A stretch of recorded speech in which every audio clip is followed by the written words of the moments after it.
Halo, assalamualaikum. Semakin hari semakin naik, kebutuhan semakin hari semakin naik, ya kan teman-teman.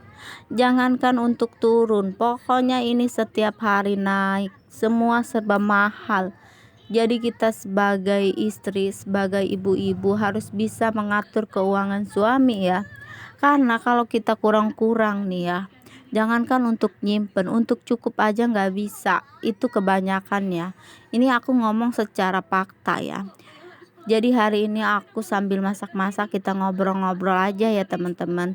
Biar nggak bosan juga aku cerita-cerita di sini ya. Aku setiap hari itu masak ya.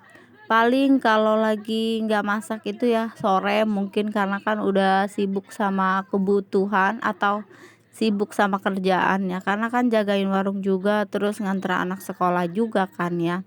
Jadi kalau sore jarang. Kalau ada sisa makanan tadi pagi mungkin aku bisa angetin atau kayak gimana. Tapi kalau nggak mood gitu ngelihatnya aku pasti beli gitu. Tapi jangan salah ya teman-teman. Di sini kita harus bisa ngatur keuangan suami atau keuangan kita sebagai suami istri ya. Karena kalau kita kurang-kurang nih mengatur keuangan di saat posisi sekarang semua serba mahal, serba naik. Jangankan untuk bisa nyimpen atau nabung ya, sedangkan kita harus punya tabungan ya intinya ya. Untuk cukup aja itu nggak bisa ya kan. Pokoknya kita itu harus benar-benar ngatur keuangan suami, keuangan kita kalau kita punya penghasilan. Karena ya kalau kita cuma begini-gini aja, misalnya nggak bisa nabung, terus nggak cukup, terus pas gajian langsung bayar utang, itu benar-benar pusing sekali ya. Karena aku pernah ada di posisi itu, jadi kita harus semangat untuk bisa ngatur ya.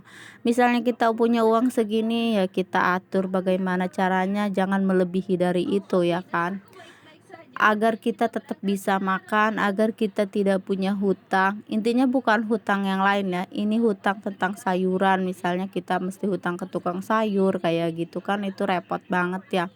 Udah mau ada hutang yang lain, misalnya ada cicilan, harus nambah lagi utang-utang kayak di warung kayak gitu kan. Jadi kan makin pusing ya, nanti kita gajian gak ada sisa sama sekali kan ya teman-teman. Jangan sampai kayak gitu, kita harus bisa mengatur keuangan suami, keuangan kita kalau kita punya penghasilan. Ini aku masak, masak kerongkongan dikecapin kayak gitu, request request pas suami ya. Ini bumbunya itu ada bawang merah, bawang putih, lengkuas, jahe, terus pakai gula merah, terus penyedap rasa dan juga garam kayak gitu ya.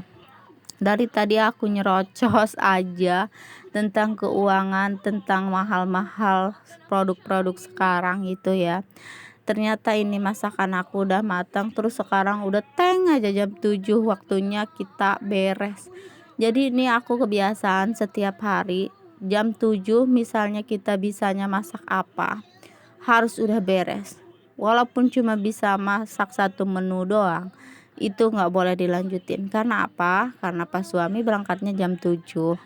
Karena dia itu harus sarapan. Aku jarang juga beli, kebetulan di sini juga jauh tempat tempat buat beli sarapannya. Terus aku juga malas kalau misalnya harus beli nasi uduk terus kayak gitu kan, kayaknya bosen banget gitu. Jadi aku harus masak setiap hari untuk sarapan pak suami kayak gitu kan teman-teman. Ya mungkin kita kegiatannya beda-beda ya, tapi saya rasa untuk semua eh, ibu rumah tangga ya, untuk teman-teman yang udah berkeluarga itu pastikan punya kesibukan masing-masing ya, entah dari siangnya, entah dari sorenya, entah paginya. Kalau saya kan pagi dan sore. Pagi saya harus sibuk banget ngurusin ini makanan untuk sarapan, karena udah kebiasaan dari dulu pertama nikah.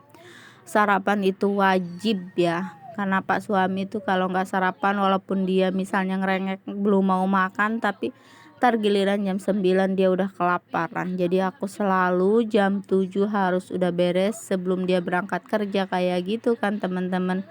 Oke, ini sepertinya sudah beres. Kita mau langsung siapin sarapan untuk pak suami. Cuma ini aja menunya.